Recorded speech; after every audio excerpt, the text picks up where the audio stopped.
صلی علی محمد وآل محمد وعجل فرجهم۔ اعوذ باللہ من الشیطان الرجیم، بسم اللہ الرحمن الرحیم، الحمدللہ رب العالمین، والصلاة والسلام علی محمد اہل بیتہ الطیبین الطاہرین۔ بسم اللہ الرحمن الرحیم، لہ دعوت الحق والذین یدعون من دونہ لا یستجیبون لہم بشیء۔ صلوات پڑھیں محمد اور آل محمد پر۔ اللہم صلی علی محمد آل محمد وعجل فرجهم۔ موضوع گفتگو ہمارا توحید ہے، اور توحید کو کیسے اپنے اندر ڈالنا ہے، متقی بننا ہے، یہ موضوع ہے، پہلا درس ہے۔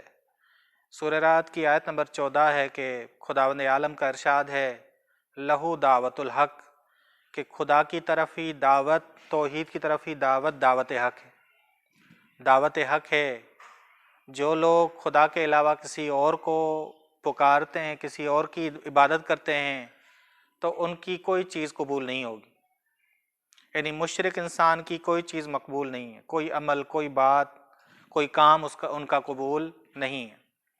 بس دعوت حق توحید کی جانب دعوت ہے، اللہ کے علاوہ دعوت، دعوت باطل، اللہ کے علاوہ جو دعوت ہے وہ دعوت باطل ہے، کہ قرآن کریم میں سورہ رعد میں ہے کہ وما، اسی آیت میں، آیت نمبر جو 14 ہے سورہ رعد کی، ما دعاء الکافرین الا فی ضلال، نہیں کافروں کی دعوت مگر گمراہی میں، مگر گمراہی میں۔ بس کفار کی دعوت سراب کی جانب ہے، سراب یعنی جس کی کوئی حقیقت نہیں ہے، سراب کی کوئی حقیقت نہیں ہے۔ حجاز کے جو مشرکین تھے وہ اللہ کی ربوبیت کے منکر تھے، اللہ کی ربوبیت کی وحدانیت کے قائل نہیں تھے کہ اللہ رب واحد وہی ہے، وہی رب ہے، اور اس کے علاوہ کوئی رب نہیں۔ بس اللہ کو خالق کل جہاں مانتے تھے، کہ قرآن کریم نے کہا وَلَئِن سَأَلْتَهُم مَّنْ خَلَقَ السَّمَاوَاتِ وَالْأَرْضَ لَيَقُولُنَّ اللَّهُ، اگر تم ان سے سوال کرو کہ کس نے آسمانوں اور زمینوں کو خلق کیا، تو حتماً وہ کہیں گے اللہ نے خلق کیا۔ نون، نون تاکید ثقیلہ ہے، لیقولن، نون یہ جو مشدد نون ہے اسے نون تاکید ثقیلہ کہا جاتا ہے، تاکید کے ساتھ کہا جاتا ہے، کہ انہیں کوئی شک نہیں تھا، اللہ کے خالق ہونے میں انہیں کوئی شک نہیں تھا۔ مشکل کہاں تھی؟ مشکل تھی ربوبیت میں، مشکل تھی ربوبیت میں، کہ وہ بتوں کو رب مانتے تھے، بتوں کو رب قرار دیتے تھے، یا فرشتوں کو خدا کی بیٹیاں قرار دیتے، یعنی خدا کا شریک قرار دیتے، یا مقدس انسانوں کو، جو یہودیت اور عیسائیت تھی کہ مقدس انسانوں کو اللہ کا شریک قرار دیا جاتا تھا۔ ٹھیک، بس جیسے فرعون نے کہا کہ انا ربکم الاعلی، کہ میں تمہارا اعلیٰ رب ہوں۔ اعلیٰ رب سے مراد ہے کہ فرعون کا سب سے بڑا رب میں ہوں، فرعون کا سب سے بڑا رب میں ہوں۔ یہ جو کہتا تھا کہ ما علمت لکم من الہ، من الہ بمعنی من رب ہے، کہ میں نہیں تمہارے لیے جانتا کہ کوئی میرے علاوہ مصر کا رب۔ یہاں الہ بمعنی رب ہے، نہ کہ بمعنی خدا، بمعنی الوہیت، بمعنی الوہیت، کیونکہ خدا کی الوہیت کا وہ منکر نہیں تھا۔ تبھی آپ دیکھیں کہ غرق ہونے لگا تو وہ کہہ رہا تھا کہ میں ایمان لایا ہوں، میں ایمان لایا ہوں۔ اسی طرح نمرود کا دعویٰ تھا کہ میں بھی رب ہوں۔ یہ جو کہا اس نے انا احیی و امیت، کہ میں زندہ کرتا ہوں، میں مارتا ہوں، میں مارتا ہوں۔ بس ایک کو آزاد کر دیا، ایک قیدی کو آزاد کر دیا، مغالطہ کیا کہ میں نے زندہ کیا، ایک کو پھانسی دے دی، کہا کہ میں نے اسے مارا ہے، میں نے اسے مارا ہے۔ بس مشرکین جو مکہ تھے بتوں کی عبادت کرتے تھے، فرشتوں کی عبادت کرتے تھے، کہ قرآن کریم نے ان کے لیے کہا کہ لا یملکون مثقال ذرۃ فی السماوات ولا فی الارض۔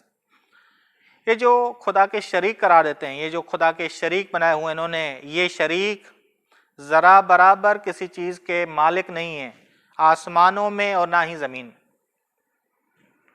کسی چیز کے مالک نہیں ہیں، کسی چیز کے مالک نہیں ہیں۔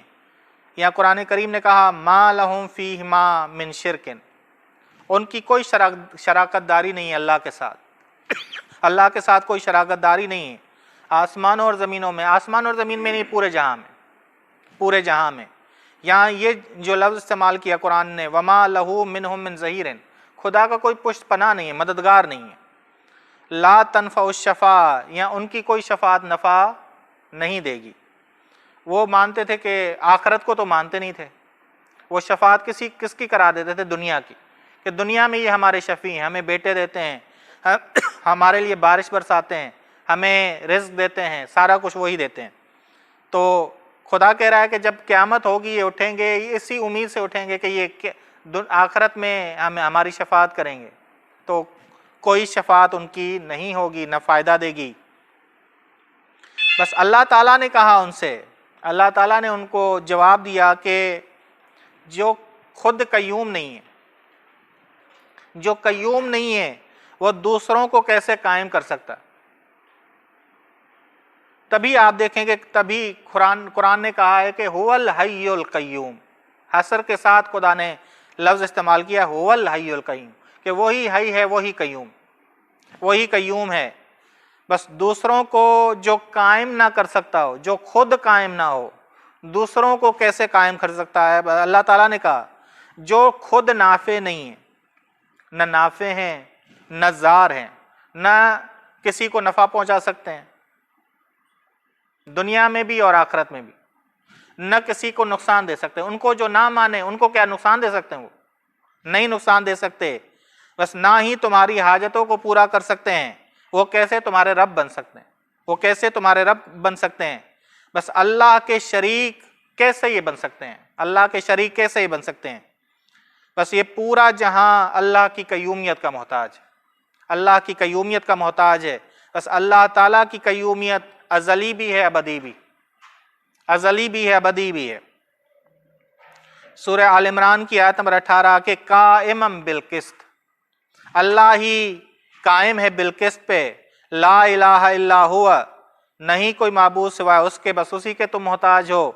العزیز الحکیم، جو غالب اور حکمت والا ہے، جو غالب اور حکمت والا ہے۔ بس ہم جو روزانہ نماز کے بعد جو مستحب کے طور پہ آیت الکرسی پڑھتے ہیں، آیت الکرسی پڑھتے ہیں، آیت الکرسی بیان کیا کرتی؟ آیت الکرسی بیان یہ کرتی ہے کہ اللہ ہی قیوم ہے۔ اس جہاں کا قیوم کون ہے؟ اللہ تعالیٰ۔ اللہ لا الہ الا هو الحی القیوم۔ خدا کا فعل قیومیت کے ساتھ ہے، قیومیت کے بغیر نہیں۔ یہ تفسیر ہے، آپ کہتے ہیں کہ لا تأخذہ سنۃ ولا نوم، خدا کے کسی فعل میں سستی، ضعیفی، کمزوری نہیں۔ بس خدا کا ہر فعل کیا ہے؟ قیومیت کے ساتھ، قیومیت کے ساتھ ہے۔ بس خدا پائیدار فعل انجام دیتا ہے، خدا پائیدار فعل انجام دیتا ہے۔ بس اللہ کی صفات وسعت اور تنگی کے لحاظ سے فرق رکھتی ہیں۔ مثال کے طور پہ جیسے ہم کہیں کہ خدا کی صفت ہے شافی، شفا دینے والا، شفا دینے والا۔ یہ شافی جو ہے رازق کی نسبت تنگ ہے، رازق کی نسبت تنگ ہے، کیونکہ شافی دو طرح سے خدا شفا یا ظاہری دیتا ہے یا معنوی دیتا ہے، یا دونوں دیتا ہے۔ آپ دیکھتے ہیں کہ کفار کو بھی، مشرکین کو بھی شفا مل رہی ہوتی، یہ اللہ ہی دے رہا ہے۔ اب یہ کہ وہ معنوی شفا نہیں لے رہے، خدا تک نہیں پہنچ رہے، وہ الگ بات، لیکن آئیں دونوں شفائیں خدا کی جانب سے ہیں۔ شریعت بھی خدا کی جانب سے آئی ہے، انبیاء بھی خدا کی جانب سے آئے ہیں، ائمہ بھی خدا کی جانب سے آئے ہیں۔ بس یہ معنوی شفا ہے، یہ معنوی شفا دینے والے ہیں۔ اور ظاہری طور پہ یہ جو کوئی دوائی کھا کے شفا ملتی ہے تو دوائی ایک وسیلہ ہے، وگرنہ اس سے ہر کوئی وہی دوا کھا کے شفا پاتا ہے کیا؟ بس خدا کا حکم ہی ہے۔ بس یہ جو خدا کا شافی ہونا ہے، رازق کی نسبت تنگ ہے، رازق وسیع ہے، شافی کیوں؟ کیونکہ رازق صفت کلی ہے، رازق صفت خالق سے اب آتے ہیں، بس شفیع کے تحت رازق شافی جو ہے رازق کے تحت آ جائے گا، اور رازق کس کے تحت آ جائے گا؟ خالق کے تحت آ جائے گا، خالق کے تحت آ جائے گا۔ بس خدا خالق ہے، خلقت میں وہ رزق بھی دیتا ہے، شفا بھی دیتا ہے، زندہ بھی کرتا ہے، مارتا بھی ہے۔ بس یہ خالق بڑی صفت ہو گئی رازق سے، رازق سے بڑی صفت ہو گئی. بس رازق صفت جو ہے خالق سے تنگ ہے، کیونکہ خدا کی بعض مخلوقات ہیں وہ رزق ہیں دوسری مخلوقات کے لیے. جیسے درخت ہمارے لیے رزق ہے، مخلوق خدا ہے. یا پھل مخلوق خدا ہے ہمارے لیے رزق کے طور پہ. اناج مخلوق خدا ہے ہمارے لیے رزق کے طور پہ. ٹھیک. اب خالق جو ہے وہ کس کے تحت ہے؟ قیومیت کے ساتھ. یعنی خدا جو ہر فعل کرتا ہے وہ قیومیت کے ساتھ. قیوم بس بڑا ہو گیا. اسماء فعلیہ میں سے اسم اعظم قیوم ہے. اسماء فعلیہ میں سے یا اسماء ذاتیہ میں سے اسم اعظم حیون ہے. حیون کے بعد وہ عالم کی باری آتی ہے، پھر اللہ کی قدرت کی باری آتی ہے. بس خلق کرنا، تدبیر کرنا، حفاظت کرنا، پرورش کرنا، رزق دینا، ہر فعل خدا کا قیومیت کے ساتھ ہے. بس قیومیت کے بغیر نہیں. ہمارے فعل ہم کہتے ہیں کہ پتہ نہیں ہو پائے گا یا نہیں ہو پائے گا. میں نے خدا کو پہچانا اپنے ارادوں کے ٹوٹ جانے سے. ہمارے فعل کی کوئی گارنٹی نہیں ہے، لیکن اللہ کا فعل قیومیت کے ساتھ ہی ہے. ٹھیک. بس فصاحت اور بلاغت تقاضا کرتی ہے کہ انسان جب بھی دعا کرے تو ہم آہنگ اسما سے دعا کرے. پہلے اسما کی پہچان تو ہو. موحد وہ ہے جو دعا موقع اور مناسبت سے کرے. متقی انسان کو دعا آنی چاہیے کہ دعا میں نے اس موقع پہ کون سی دعا ہونی چاہیے. کوئی مر گیا ہے اس موقع پہ کون سی دعا ہونی چاہیے. کوئی ہسپتال میں ہے اس موقع پہ کون سی دعا ہونی چاہیے. کوئی اگر کسی کو خوشی ملی ہے تو اس موقع پہ میری دعا کیا ہونی چاہیے. یہ دعا اگر ہمیں سیکھنی آئے تو ہم موحد ہیں، توحید پرست ہیں، ہم متقی ہیں. توحید میں ہم کیا بن جائیں گے؟ متقی بن جائیں گے. بس ایسے دعا نہ کریں کہ جب مریض کے لیے دعا کرنے جائیں کہ انتقام لینے والے، اے مارنے والے اس مریض کو شفا دے دے. ایسی دعا تقاضا نہیں ہے، ہم آہنگی نہیں ہے ایسی دعا میں. یہ ایک جہالت ہماری کہلائے گی کہ ہم اللہ کی وحدانیت سے، اللہ کے اسماء کو جانتے نہیں ہیں، ناواقف ہیں. بلکہ اس طرح دعا کریں کہ اے خالق، اے رازق، اے بیماروں کو شفا دینے والے، اے شافی اس مریض کو شفا دے.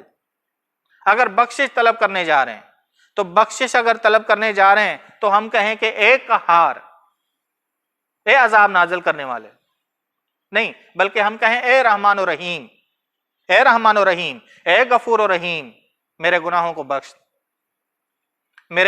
بخش دے. بس توحید میں معرفت ہوگی، اسماء حسنہ کی معرفت ہوگی تو ہم صحیح طور پہ، صحیح تقاضے پہ بولیں گے بھی اور خدا سے دعا بھی کریں گے، اللہ تعالیٰ سے دعا بھی کریں گے. یہ اہم حصہ ہے کہ ہمیں اللہ کی صفات کی اپنی استطاعت کے مطابق معرفت ہونی چاہیے. مثال کے طور پہ امام علی علیہ السلام فرماتے ہیں اللہم صلی علی محمد وآل محمد کہ جنگ بدر کے آغاز میں رسول خدا صلی اللہ علیہ وسلم کی جانب گیا، رسول خدا سے ملنے گیا کہ کوئی نصیحت لوں اور اس کے بعد جنگ کروں. رسول خدا کو دیکھا کہ حالت سجدہ میں ہیں اور سجدے کی حالت میں یہ جملے ارشاد فرما رہے ہیں، یا حیو یا قیوم، یا حیو یا قیوم. بس مجھے نصیحت بھی ملی اور میں نے یہ جملے سن کے، رسول خدا کے یہ جملے سن کے جا کے رسول خدا بھی جنگ کرنے گئے، دشمن سے لڑے. جب کامیابی نزدیک تھی تو رسول خدا کو خوشی کی خبر دینے گیا کہ ہم کامیاب ہونے لگے ہیں. رسول خدا کے قریب پہنچا تو دیکھا رسول خدا سجدے کی حالت میں ہیں اور یا حیو یا قیوم پڑھے. ابتدا بھی یا حیو یا قیوم سے، اختتام بھی جنگ کا یا حیو یا قیوم سے. ابتدا یعنی کیا؟ خدا تو ہی حی ہے، تو ہی قیوم ہے، ہر نصرت تیری طرف سے میرے پاس آئے گی. تیرا فعل قیومیت کے ساتھ، تو خود قیوم ہے تو دوسروں کو بھی مضبوط کرے گا، دوسروں کو بھی پائیدار. تیری پائیداری مجھے اس جنگ میں چاہیے. جنگ کے اختتام پہ بھی کہا کہ معاملہ صرف جنگ بدر کا نہیں ہے، آگے بھی جنگیں آنی ہیں۔ اب اسلامی حکومت جو قائم ہو چکی ہے، اب مجھے ہر وقت تیری قیومیت کی ضرورت ہے خداوند عالم۔ پر جنگ کے آغاز میں جنگ کے لیے، جنگ کے اختتام میں ہمیشہ کے لیے کہ خدا ہمیشہ تو میرا حی و قیوم بن، تو مجھے زندگی فراہم کرتا رہے، تو میرے فعل میں پائیداری دیتا رہے۔ کامیابی انسان کو اگر فعل میں ملے تو یہ قیومیت خدا ہے، یہ قیومیت خدا ہے۔ اور رسول خدا صلی اللہ علیہ وآلہ وسلم دعا کر رہے ہیں کہ خدا یہ قیومیت ہمیشہ ہو میرے لیے، یہ قیومیت ہمیشہ ہو میرے لیے۔ بس یہ ذہن میں رکھیے گا، متقی انسان کو معلوم ہے کہ کہاں میں نے کون سے اسماء حسنہ سے استفادہ کرنا ہے، کہاں میں نے کون سی دعا کرنی ہے، کہاں میں نے کس نام سے خداوند عالم کو پکارنا ہے، خداوند عالم کو پکارنا ہے۔ اب آپ جب سواری پہ سوار ہوتے ہیں تو دعا کیا کہتے ہیں؟ سبحان الذی سخر لنا ھذا، اے خدا تو ہی مسخر ہے، تو نے ہی سب کچھ تسخیر کیا ہے، یہ میری گاڑی، یہ میرا جہاز، یہ میری سب چیزیں میرے ہاتھ میں نہیں ہیں، تو ہی مسخر ہے، یہ چیزیں مسخر ہیں اور میرے لیے تو نے مسخر کی ہیں۔ وہاں دعا کا انداز ہی بدل گیا۔ وَإِنَّا إِلَىٰ رَبِّنَا لَمُنْقَلِبُونَ، آخر میں کیا کہتے ہیں؟ خدا پلٹ تیری طرف ہی ہے، پلٹ ہماری کسی مادیت کی طرف نہیں ہے، جہاں بھی سفر کرے تو ہماری ابتدا ہے، تو ہماری انتہا۔ انداز ہی بدل گیا، الفاظ ہی بدل گئے ہمارے۔ ہم ہمیشہ سفر میں یاد رکھیں کہ سفر وطن تو ہی ہے ہمارا، تو ہی ہمارا ٹارگیٹ ہے، تو ہی ہمارا ہدف ہے خداوند عالم۔ یہ متقی کو آنا چاہیے کہ کہاں سبحان الذی سخر لنا کہنا چاہیے، کہاں یا حی یا قیوم کہنا چاہیے، کہاں میں نے کون سی الفاظ اسماء سے استفادہ کرنا ہے۔ کہا جاتا ہے کہ جب بھی آپ سفر کر رہے ہوں، سفر کے وقت ایک دعا کیجیے، جب آپ اوپر چڑھ رہے ہوں تو اوپر چڑھتے وقت کیا کہیں؟ اوپر چڑھتے وقت کہیں کہ خدا اللہ اکبر، خدا یہ پہاڑ بلند نہیں ہے، تو سب سے بلند۔ اور جب نیچے آ رہے ہوں تو کہیں کہ سبحان اللہ، خدا ہر پستی سے، ہر نچلے پن سے تو پاک ہے۔ کیوں کہا گیا؟ اگر متقی صحیح استفادہ کرے گا، صحیح دعاؤں سے تعلق قائم کرے، کیوں کہا گیا کہ زندگی کا اگر کوئی معاملہ شروع کرنے لگو تو لا حول ولا قوت پڑھو؟ کوئی زندگی کا معاملہ شروع کرو تو لا حول ولا قوت، خدا تو تیری ہی قوت ہے، یہ میری کوئی قوت نہیں کہ میں کوئی کام انجام دوں، یہ تیری قوت سے میں کام انجام دے رہا ہوں۔ بس ذہن میں رکھیے گا، انسان کو معلوم ہونا چاہیے کہ کہاں میں نے کون سا اسم خدا کا لینا ہے، کہاں میں نے کون سا، یہ متقی ہے، یہ اسے کہیں گے آپ توحید پرست انسان۔ یہ سکھایا ہے محمد اور آل محمد علیہ السلام۔ محمد اور آل محمد نے ہمیں سکھایا ہے کہ کس نام سے خدا کو کہاں پکارو۔ ٹھیک، اگر کوئی خوبصورت چیز دیکھو تو کیا کہو؟ ماشاء اللہ، لا حول، ماشاء اللہ۔ یہ ماشاء اللہ جو کہتے ہیں، خدا یہ تیری وجہ سے ہے خوبصورتی، یہ تیری وجہ سے یہ خوبصورت ہے، وگرنہ اگر تو کسی سے رخ موڑ دے وہ چیز خوبصورت ہو سکتی ہے کیا؟ بس یہ ذہن میں رکھیے گا، ہم موحد توحید پرست متقی تبھی بن سکتے ہیں جب ہمیں اسماء الہیہ سے تعلق بنانا آئے، صحیح اسماء، موقع اور مناسبت سے ہمیں صحیح اسماء حسنہ استعمال کرنے آئے۔ اب جی بالفرض ہے، یہ بالفرض بات ہے کہ اگر کوئی غیر خدا پر اعتماد کرنا چاہے تو قرآن نے کہا ہے کہ غیر خدا پر اعتماد کرنا چاہے تو ضروری ہے کہ وہ غیر خدا مالک مستقل ہو۔ اللہ نے اسے مالک نہ بنایا ہو، خود مالک ہو، یا سب اشیاء پہ مالک ہو یا بعض اشیاء پہ مالک مستقل ہو۔ ایسا کوئی نظر آتا ہے؟ جو مالک مستقل ہو ہمیں ایسا کوئی نظر نہیں آتا۔ اول یہ قرآن کہتا ہے کہ اگر کوئی اس جہاں میں مالک مستقل نظر آئے تو اسے تم خدا بنا سکتے ہو، وہ صرف خدا ہے، اللہ تعالیٰ ہے اور اس کے علاوہ کوئی نہیں ہے۔ اول۔ دوسرا، یا ایسا جو اللہ کو مدد فراہم کرے، ظہیر ہو اللہ کا مددگار بنے، ایسا کوئی نہیں۔ دو، یا غیر خدا کو مستقل شفاعت حاصل ہو۔ غیر خدا کو، خدا نے کہا من ذا الذی یشفع عندہ الا باذنہ، جو بھی اس جہاں میں شفاعت کرنے والا ہے وہ اللہ کی اجازت سے ہے۔ یعنی سبب حقیقی کون ہے؟ اللہ تعالیٰ۔ سبب حقیقی کون ہے؟